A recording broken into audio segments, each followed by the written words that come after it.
Hello guys, welcome back to my YouTube channel. आइएगा start करते हैं अपन।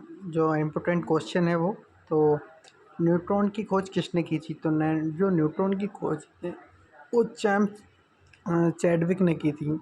न्यूट्रॉन की खोज किसने की थी? जेम्स चैडविक ने की थी।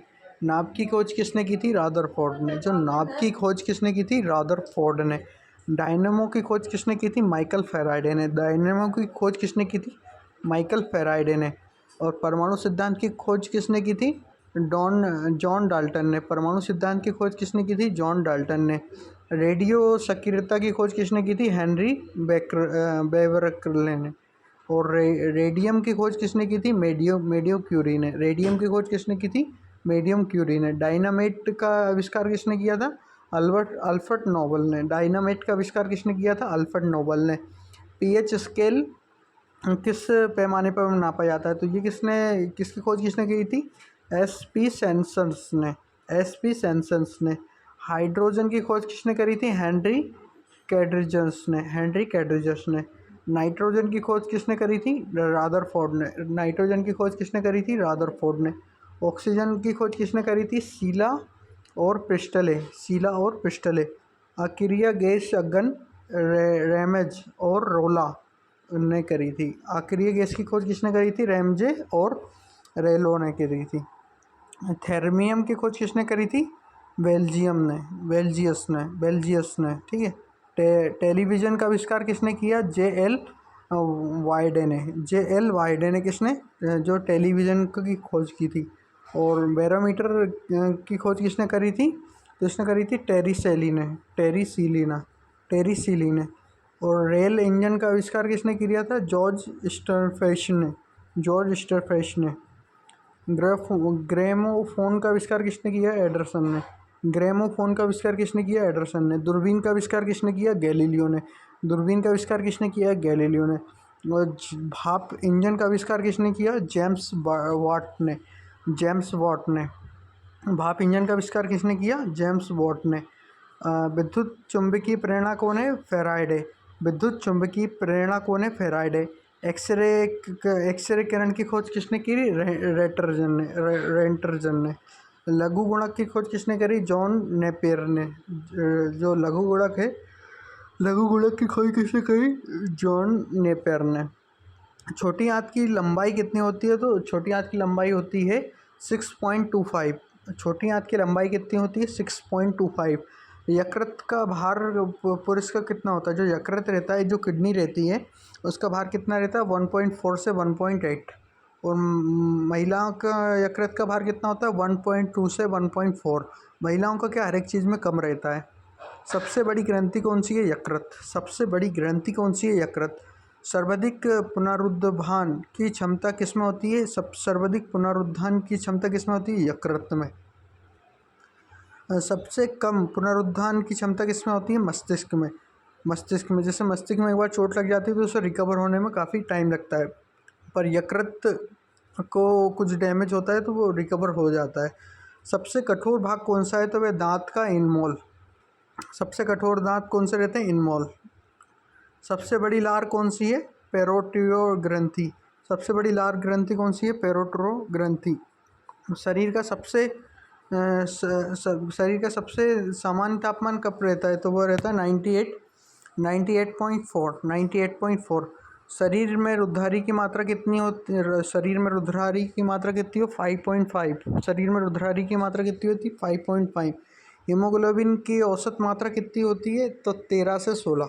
हीमोग्लोबिन की मात्रा कितनी होती है? 13 से 16। हीमोग्लोबिन की औसत महिलाओं की कितनी होती है? 11 से 14। 11 से 14। हीमोग्लोबिन औसत पुरुष की कितनी होती है? 13 से 16। हीमोग्लोबिन की औसत महिला कितनी होती है? 11.14।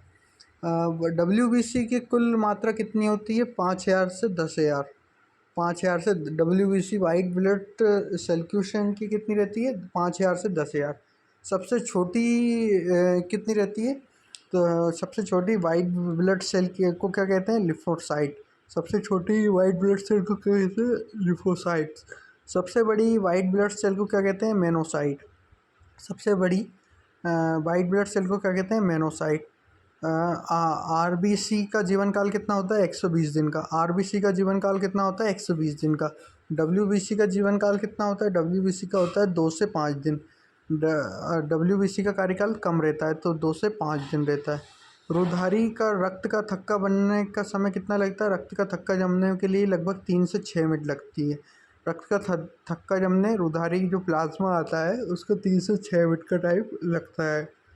सर्वग्राही रुधारी कौन सा है? तो ए और बी। सर्वग्राही जो सबसे ब्लड ले सकते हैं, ए और बी। सर्वरुधारी दाता किसे कहते हैं? तो ओ वाले क्या कम मिलते हैं, ओ ब्लड वाले। और जो सामान्य रुधारी का दाब कितना होता है? रक्त का दाब कितना होता है? 120 से 80। 120 से 80। सामान्य नवराज गति जन्म के समय कितनी रहती है? जो नवजात रहते हैं उनके 140। और सामान्य गति कितनी रहती है? 120 एक वर्ष की उम्र में। और जो अपनी गति रहती है 10 वर्ष की उम्र कितनी रहती है? 90 बार प्रति सेकंड जो धड़कती है। और सामान्य जो गति कितनी धड़कती है? 70 बार। हृदय गति कितनी धड़कती है? 72 बार मिनट। सबसे बड़ी शिरा कौन सी है? इन्फोरिया वेनोक्रेवा। सबसे बड़ी धमनी कौन सी है? एक्स्ट्रोमेलिया एरोट। वक्रक का भार कितना होता है? 150 ग्राम। वक्रक का भार कितना होता है? 150 ग्राम। मस्तिष्क का भार कितना होता है? 1220 से 1400। मेरुदंड की लंबाई कितनी होती है? 42 से 45 सेंटीमीटर। मेरुदंड की लंबाई कितनी होती है? 42 से 45 सेंटीमीटर। कैन्यूल तंत्रिका की संख्या कितनी होती है? 12 जोड़ी। कैन्यूल तंत्रिका की संख्या कितनी होती है? 12 जोड़ी। स्पाइनल तंत्रिका की संख्या कितनी होती है? 31 जोड़ी। स्पाइनल तंत्रिका की संख्या कितनी होती है? 31 जोड़ी। सबसे लंबी तंत्रिका कौन सी है? एडोटिका। सबसे पतली और सबसे छोटी तंत्रिका कौन सी है? टेरोस्टोलिया। सबसे बड़ी तंत्रिका कौन सी है? ट्राइलोजेनियम। सबसे बड़ी तंत्रिका कौन सी है? तंत्रिका कोशिका। सबसे बड़ी अंतरस्रावी कौन सी है? थायराइड। सबसे बड़ी अंतरस्रावित कौन सी है? थायराइड। आकस्मिक ग्रंथि कौन सी है? एडिनल। आकस्मिक ग्रंथि कौन सी है? एडिनल। सबसे छोटी अंतरस्रावित कौन सी है? पीयूष ग्रंथि। सबसे छोटी अंतरस्रावित कौन सी है? पीयूष ग्रंथि। गर्भावस्था की अवधि कितनी होती है? 266 से 270 दिन। गर्भावस्था की अवधि कितनी होती है? 266 से 270 दिन। अस्थियों की कुल संख्या कितनी होती है? 206। अस्थियों की हड्डियों की संख्या कितनी होती है? 206। और जो नवजात शिशु रहते हैं उनके अंदर 300 हड्डियां तक होती हैं। वो क्या आगे चल के जैसे वो बड़े होते हैं तो उनकी हड्डी एक दूसरे से जुड़ती जाती है तो लगभग 206 हो जाती है। सबसे छोटी अस्थि कौन सी है? स्टेपिस मध्य कर्ण में पाई जाती है। सबसे लंबी अस्थि कौन सी होती है? फीमर हड्डी। ये कहाँ? जांघ में पाई जाती है। और कोशिकाओं की कुल संख्या कितनी होती है? 33। कोशिकाओं की संख्या कुल कितनी होती है? 33 होती है। मांसपेशियों की कुल संख्या कितनी होती है? 639। मांसपेशियों की कुल संख्या कितनी होती है? 639। सबसे लंबी पेशी कौन सी है? सराटेरियस। संयुक्त राष्ट्र संघ का मुख्यालय कहाँ है? न्यूयॉर्क में। संयुक्त राष्ट्र संघ का मुख्यालय कहाँ है? न्यूयॉर्क में। संयुक्त राष्ट्र संघ के पहले महासचिव कौन है? संयुक्त राष्ट्र महासंघ के महासचिव कौन है? तुरंगबेली। इस समय संयुक्त राष्ट्र संघ में कितने सदस्य हैं? 193। संयुक्त राष्ट्र संघ सुरक्षा परिषद के कितने सदस्य होते हैं? 15। संयुक्त राष्ट्र सुरक्षा परिषद के कितने सदस्य होते हैं? 15। संयुक्त राष्ट्र संघ सुरक्षा परिषद के कितने सदस्य होते हैं? स्थायी सदस्य कितने होते हैं? 5। संयुक्त राष्ट्र संघ सुरक्षा परिषद के कितने सदस्य होते हैं? 5। अंतर्राष्ट्रीय न्यायालय कहाँ स्थित है? तो द हेग में हॉकलैंड में है। अंतर्राष्ट्रीय न्यायालय का मुख्यालय कहाँ है? तो द हेग हॉकलैंड में। और संयुक्त राष्ट्र संघ के वर्तमान महासचिव कौन है? तो बान की मुनी। ये क्या है? वर्तमान में महासचिव है संयुक्त राष्ट्र संघ के। संयुक्त राष्ट्र महासभा के हिंदी में भाषण देने वाली भारतीय कौन थे? तो जो संयुक्त राष्ट्र महासभा में जो हिंदी में भाषण दिए थे वो किसने दिए थे? अटल बिहारी वाजपेयी ने। संयुक्त राष्ट्र महासभा के में जो हिंदी में भाषण देने वाले पहले भारतीय थे तो वे कौन थे? अटल बिहारी वाजपेयी। संयुक्त राष्ट्र संघ सुरक्षा परिषद के अस्थायी सदस्य का कार्यकाल कितने एक वर्ष के लिए चुना जाता है? तो ये 2 वर्ष के लिए चुना जाता है। संयुक्त राष्ट्र संघ सुरक्षा परिषद के अस्थायी सदस्य को कितने के लिए चुना जाता है? 2 वर्ष के लिए। संयुक्त राष्ट्र संघ 193 सदस्य देश हैं। इनका दक्षिणी सूडान में। किन विटामिन की कमी से खून का रक्त का थक्का नहीं जमता? तो ये कौन सा नहीं जमता? विटामिन के की कमी से। हिंदी दिवस कब मनाया जाता है? तो हिंदी दिवस 14 सितंबर को मनाया जाता है। संविधान में किस अनुच्छेद में हिंदी को राष्ट्रीय भाषा का दर्जा दिया गया? तो ये 343 जो अनुच्छेद है उसमें दिया गया। ओलंपिक खेलों में एकल स्पर्धा में स्वर्ण पदक जीतने वाला पहला भारतीय कौन था? तो एकल स्पर्धा में जो ओलंपिक में अभिनव बिंदा, एकल स्पर्धा में जो जीतने वाले कौन थे? अभिनव बिंदा। ओलंपिक खेलों के आयोजन में कितने वर्षों बाद होता है? तो जो ओलंपिक रहता है वह 4 वर्षों में एक बार होता है। जो ओलंपिक खेल का आयोजन कितने वर्ष के लिए होता है? 4 वर्ष के। अमेरिका के राष्ट्रपति का कार्यकाल भी 4 वर्ष का रहता है। सन 2016 में ओलंपिक खेल कहाँ हुए? तो ये कहाँ हुए? Rio de Janeiro. अंतर्राष्ट्रीय मानव अधिकार दिवस कब मनाया जाता है? तो ये मानव अधिकार दिवस कब मनाया जाता है? 10 दिसंबर को। हरियाणा की कौन सी नस्ल की भैंस प्रसिद्ध है? तो जो मुर्रा है वो वहाँ की फेमस भैंस है। कौन सी? मुर्रा। हमारे घर पे भी मुर्रा भैंस थी। प्रसिद्ध शीतला माता मंदिर कहाँ है? तो प्रसिद्ध शीतला माता मंदिर गुड़गांव में है। गुरुग्राम में सीआरपीएफ का एक हेडक्वार्टर भी है। वहाँ पे मैंने सीआरपीएफ की भर्ती दी थी गुरुग्राम में। अब गुरुग्राम नाम हो गया, पहले गुड़गांव था। तो प्रसिद्ध शीतला माता मंदिर कहाँ है? गुड़गांव में। विशाल हरियाणा पार्टी किसने बनाई थी? तो ये विशाल हरियाणा पार्टी किसने बनाई थी? रावा वीरेंद्र सिंह ने क्या? विशाल हरियाणा पार्टी बनाई थी। माउंट आबू में कौन सा मंदिर जैन धर्म को प्रसिद्ध धार्मिक स्थल है? तो कौन सा? दिलवाड़ा। माउंट आबू में कौन सा मंदिर जो जैन धर्म के लिए प्रसिद्ध है? दिलवाड़ा जैन मंदिर। बिंबिसार और अजातशत्रु किस वंश के थे? बिंबिसार और अजातशत्रु हर्यक वंश के थे। बिंबिसार और अजातशत्रु किस वंश के थे? तो वे थे हर्यक वंश के। नंद वंश की स्थापना किसने की थी? तो 382 ईस्वी पूर्व में महापद नंद ने की थी। सिकंदर ने 326 ई में पूर्व में पोरसा को किस युद्ध से हराया था? तो इसे क्या कहते हैं? हाइटोस्पस। सिकंदर ने 326 ईसा पूर्व में पोरस को किस युद्ध से हराया था? हाइटोस्पस से। मौर्य साम्राज्य के संस्थापक कौन थे? चंद्रगुप्त मौर्य। मौर्य साम्राज्य के संस्थापक कौन थे? चंद्रगुप्त मौर्य। अर्थशास्त्र पुस्तक किसने लिखी? अर्थशास्त्र पुस्तक कौटिल्य ने लिखी। अर्थशास्त्र पुस्तक किसने लिखी? कौटिल्य ने लिखी। अर्थशास्त्र पुस्तक किसने लिखी? कौटिल्य ने। चंद्रगुप्त मौर्य के शासनकाल में कौन सा यूनानी यात्री आया था जिसने इंडिको नामक पुस्तक लिखी? मेगास्थनीज ने क्या? इंडिको पुस्तक की रचना की थी, जो चंद्रगुप्त के शासनकाल के दौरान आया था। अशोक ने कलिंगा युद्ध किस वर्ष लड़ा? तो 261 में क्या? कलिंगा युद्ध लड़ा गया। मौर्य साम्राज्य के अंतिम राजा कौन थे? मौर्य साम्राज्य के अंतिम राजा कौन से? बृहदेश्वर। जो 78वें शक युग की स्थापना किसने की थी? तो ये किसने की थी? कुषाण राजा कनिष्क ने। चौथी बौद्ध परिषद की स्थापना के आयोजन कहाँ किया गया था? तो ये कहाँ किया गया था? कश्मीर में। चौथी बौद्ध परिषद की स्थापना चौथी बौद्ध इसमें कौन था? कनिष्क के। और ये कहाँ पे हुई थी? कश्मीर में। गुप्त साम्राज्य की स्थापना किसने की थी? गुप्त साम्राज्य की स्थापना किसने की थी? चंद्रगुप्त प्रथम ने 320 में।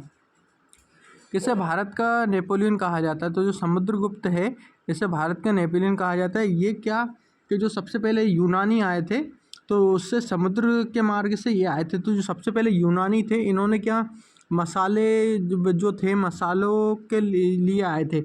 यूनानी के बाद क्या आए थे? डच किसके लिए आए थे? डच वस्त्र के व्यापार करने के लिए आए थे। ब्रिटिश क्या अपनी कंपनियां खोलने के लिए आए थे। चंद्रगुप्त द्वितीय के शासनकाल के दौरान चीनी यात्री भारत आया था, तो वो कौन था? फरहान। आर्यभट्ट और कालिदास किसके दरबार में प्रतिष्ठित व्यक्ति थे? तो आर्यभट्ट और कालिदास किसके दरबार में प्रतिष्ठित कवि थे? चंद्रगुप्त द्वितीय।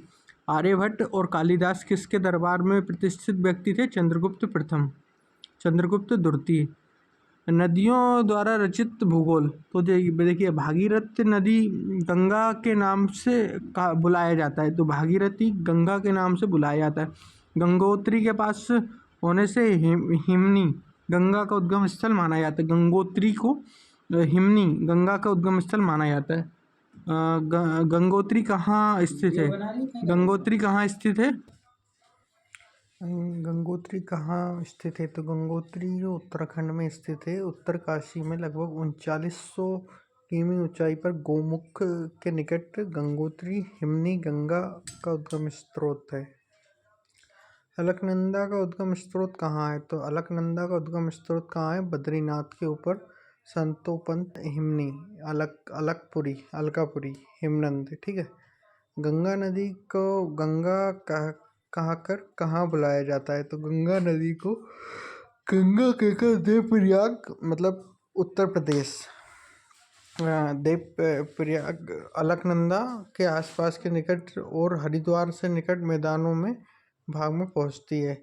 गंगा को पद्मा के नाम से कहाँ पुकारा जाता है? तो बांग्लादेश में गंगा को पद्मा के नाम से पुकारा जाता है। सिंधु भारत में किस राज्य में होकर बहती है? तो सिंधु भारत के जम्मू कश्मीर राज्य में होकर बहती है। भारत और पाकिस्तान के बीच जल संधि हुई है, तो भारत और पाकिस्तान के बीच जल संधि हुई है 1960 में। इस भारत ने इस 20% पानी को इस्तेमाल करता है, तो भारत और पाकिस्तान के बीच जल संधि हुई है। इसमें क्या भारत मात्र 20% भारत पाक जल संधि इसमें 1960 में हुई थी, तो इसमें भारत 20% पानी का जल का इस्तेमाल करता है। नदियों का उद्गम स्थल से संगम कहाँ है? तो संगम और मुहाने, तो सिंधु, सनोखवा और हिमनद तिब्बत से मानसरोवर झील के पास से अरब सागर गंगा गंगोत्री और बांग्लादेश की खाड़ी में बहती है।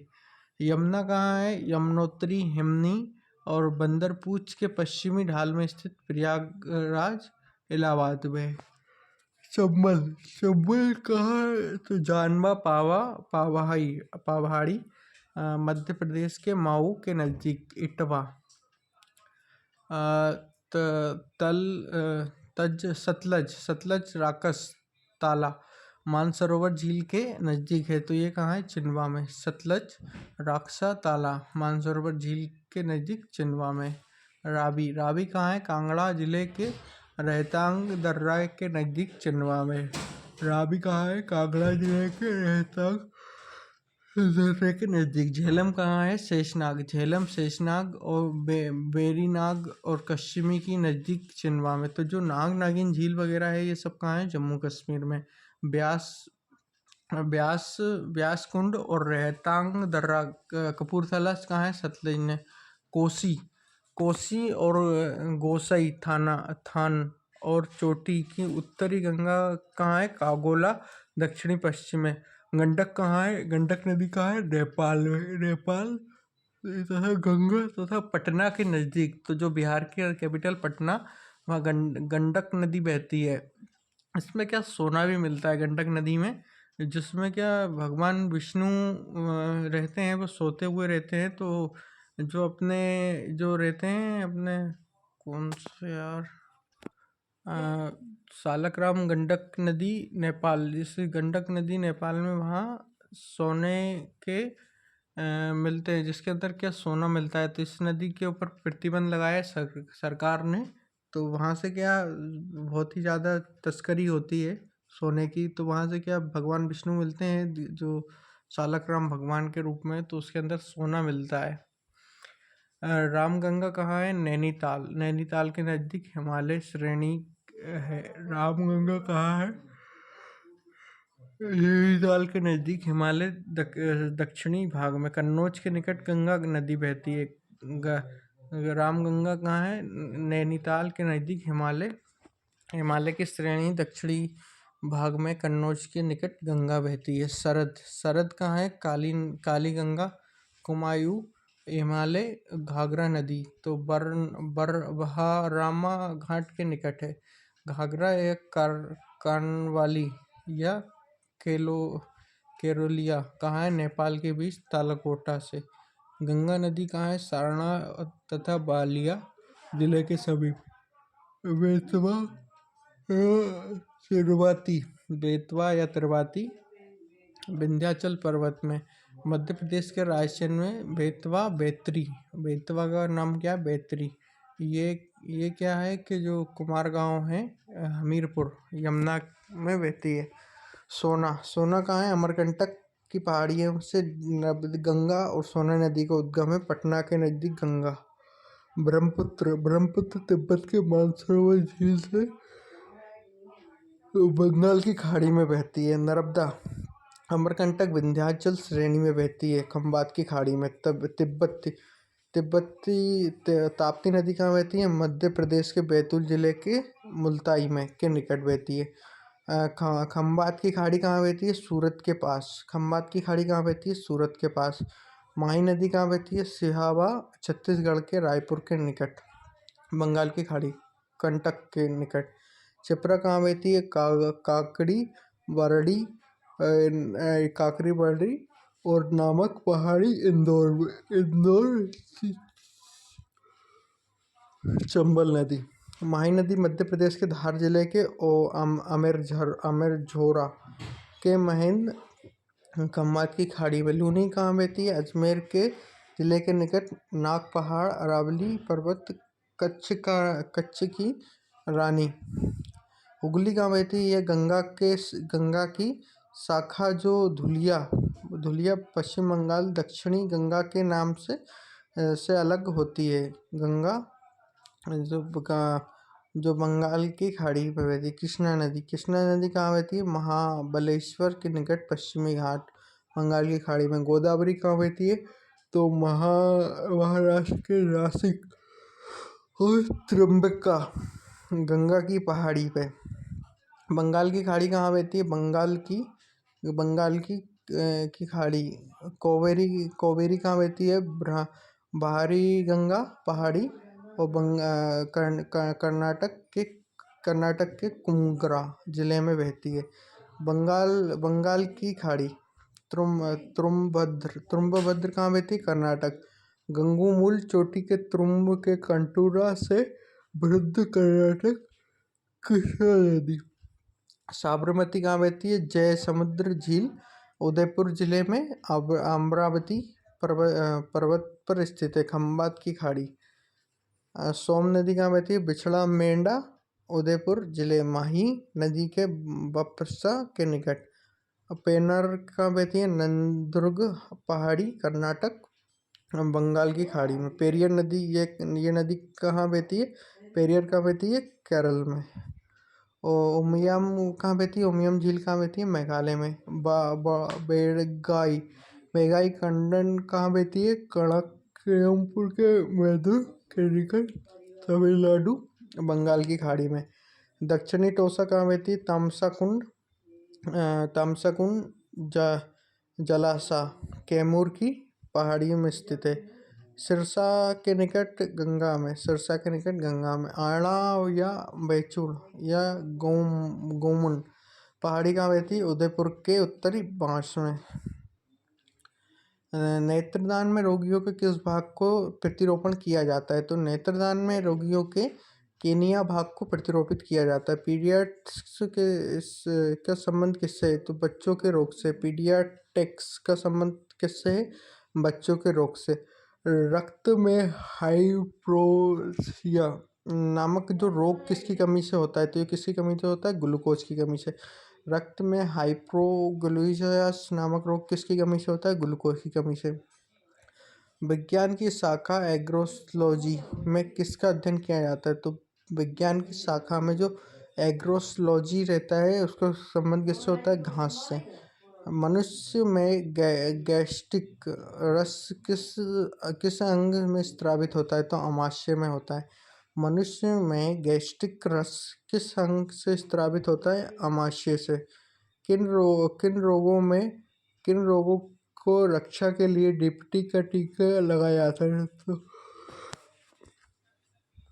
जो डीपीटी का टीका रहता है वो टिटनेस थेरेपी तथा काली खांसी के लिए लगाया जाता है। चीनी रासायनिक दृष्टि से क्या होता है? तो चीनी क्या कार्बोहाइड्रेट सुक्रोज रहता है। किस खनिज को बेवकूफ़ों का सोना कहा जाता है? तो पायराइट को क्या बेवकूफ़ों का सोना कहा जाता है? पेराइट को क्या के बेवकूफ़ों का सोना कहा जाता है? रेड लेड का रासायनिक सूत्र क्या है? PbO3O4। Pb3O4। रेड लेड को रासायनिक सूत्र को क्या कहा जाता है? Pb3O4। विश्व की दूध की रानी किस बकरी को कहा जाता है? तो जो सोनना रहती है उसे दूध की रानी कहा जाता है। भारत में पहली बार जनगणना कब हुई थी? 1872 में हुई थी। भारत में पहली बार जनगणना कब हुई थी? 1872 में हुई थी। कोलकाता को किस नदी किनारे स्थित है? तो कोलकाता हुगली नदी के किनारे स्थित है। पौधों में जीवन होता है किस भारतीय वैज्ञानिक ने बताया था? तो पौधों में जीवन होता है जगदीश चंद्र बसु ने बताया था। पौधों में जीवन होता है, ये किसने बताया था? किस वैज्ञानिक ने बताया था? जगदीश चंद्र बसु ने। मनुष्य के शरीर के कितने गुणसूत्र होते हैं? तो मनुष्य के शरीर में 46 गुणसूत्र होते हैं, 23 की जोड़ी होते हैं। डबल फैलेस्ट शब्द किस खेल से प्रयुक्त होता है? टेनिस से। डबल फैलेस्ट शब्द किस खेल से प्रयुक्त होता है? टेनिस से। भारत छोड़ो आंदोलन कब शुरू हुआ? 8 अगस्त 1942 को। भारत छोड़ो आंदोलन कब शुरू हुआ? 8 अगस्त 1942 को।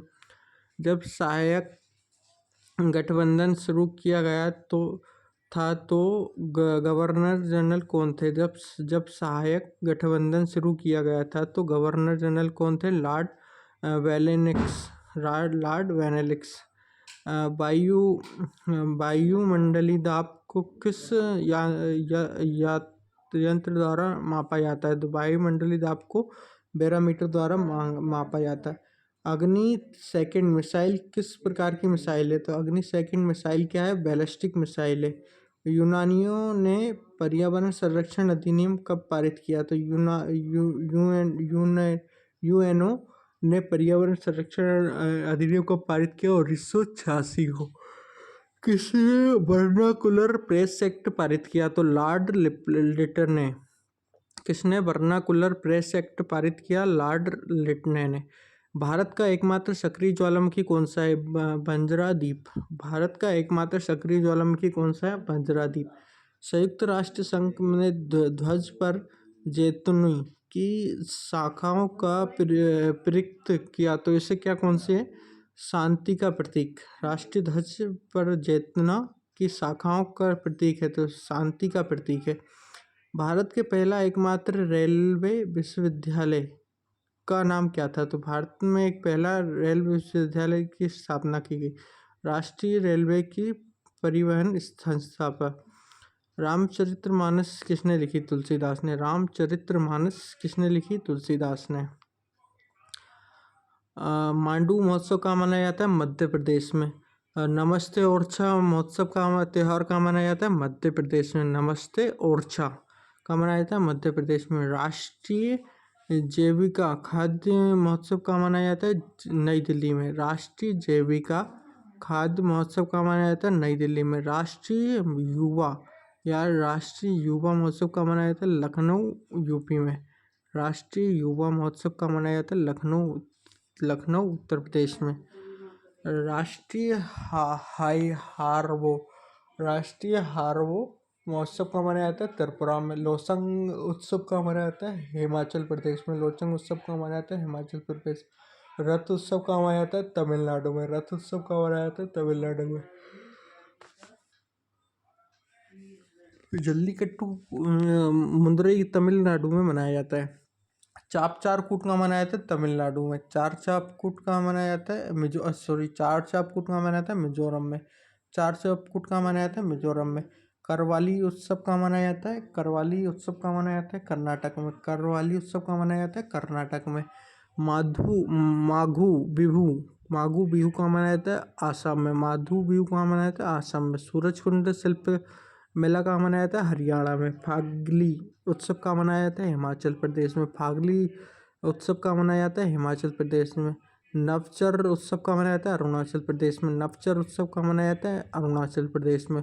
धनुष यात्रा उत्सव कहाँ मनाया जाता है? उड़ीसा में। धनुष यात्रा उत्सव कहाँ मनाया जाता है? उड़ीसा में। माधवपुर मेला कहाँ मनाया जाता है? गुजरात में। माधवपुर मेला कहाँ मनाया जाता है? गुजरात में। कोवती उत्सव कहाँ मनाया जाता है? पश्चिम बंगाल में। कोवाती उत्सव कहाँ मनाया जाता है? पश्चिम बंगाल में। गंगा क्यू महोत्सव कहाँ मनाया जाता है? उत्तराखंड में। गंगा क्यू का महोत्सव कहाँ मनाया जाता है? उत्तराखंड में। नागोबा यात्रा कहाँ मनाई जाती है? तेलंगाना में। नागोबा यात्रा कहाँ मनाई जाती है? तेलंगाना में। होला मोहल्ला त्यौहार कहाँ मनाया जाता है? पंजाब में। होला मोहल्ला त्यौहार कहाँ मनाया जाता है? पंजाब में। बलमा केवसा महोत्सव कहाँ मनाया जाता है? आंध्र प्रदेश में। बलमा केसवा महोत्सव कहाँ मनाया जाता है? आंध्र प्रदेश। मिर्च महोत्सव कहाँ मनाया जाता है? मध्य प्रदेश में। बाक्सा पक्षी अभ्यारण्य कहाँ मनाया जाता है? पश्चिम बंगाल में। बाक्सा पक्षी अभ्यारण्य कहाँ मनाया जाता है? पश्चिम बंगाल में। जो कुटुपुई महोत्सव कहाँ मनाया जाता है? मिजोरम में। जो कुटुपुई महोत्सव कहाँ मनाया जाता है? मिजोरम में। काला घोड़ा महोत्सव कहाँ मनाया जाता है? मुंबई में। काला घोड़ा महोत्सव कहाँ मनाया जाता है? मुंबई में। हॉर्नबिल फेस्टिवल कहाँ मनाया जाता है? 2020 नागालैंड में। हॉर्नबिल फेस्टिवल 2020 का मनाया जाता है नागालैंड त्रिपुरा में। भूगोल के पिता किसे कहा जाता है? एरोस्टोनीज को। भूगोल का पिता किसे कहा जाता है? एरोस्टोनीज को। भारत का सबसे दक्षिणी बिंदु क्या है? तो इंदिरा पॉइंट है अंडमान निकोबार में। भारत का सबसे दक्षिणी बिंदु पॉइंट कौन सा है? इंदिरा पॉइंट है। पृथ्वी का सबसे पहले किसे गोलाकार माना गया? तो अरस्तु ने। पृथ्वी का सबसे पहले किसने गोलाकार माना है? अरस्तु ने। मानव भूगोल का पिता किसे कहा जाता है? फेडरिकी रेड जेल को। मानव भूगोल का पिता किसे कहा जाता है? फेडरिक रेटर जेल को। सबसे पहले भारत का मानचित्र किसने बनाया था? तो एनो विल ने। सबसे पहले भारत का मानचित्र किसने बनाया था? एनो विल ने। अध्ययन के लिए स्वतंत्र अध्ययन के लिए जो स्वतंत्र विषय के रूप में भूगोल को कब मान्यता मिली? तो कब मिली? 19वीं शताब्दी में। भारत को सर्वप्रथम विश्व मानचित्र पर किसने दर्शाया था? तो किसने दर्शाया था? टोकिलोमी ने। भारत को विश्व को जो मानचित्र है किसने दर्शाया था? टोकिलोमी ने। पृथ्वी की परिधि को करीब सही मापन किसने किया? तो किसने किया? एरोस्टोनीज ने। पृथ्वी की जो परिधि है उसके करीब सही मापन किसने किया? एरोस्टोनीज ने। कौन सा एंथोपोलियो ग्रंथि की रचना है? तो किसने की? फ्रेडरिक रेटरजल ने। जियोफेरिक शब्द का प्रयोग सबसे पहले किसने किया? तो किसने किया? एरोस्टोनीज ने। जिसने सबसे पहले विश्व मानव चित्र मापक बनाया? तो किसने बनाया? एरोस्टोमीटर ने। सबसे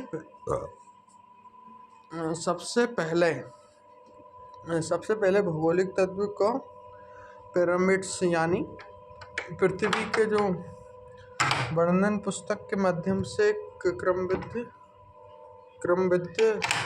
किया था? तो किसने किया था? हेरोटिक्स ने। कहीं नहीं वो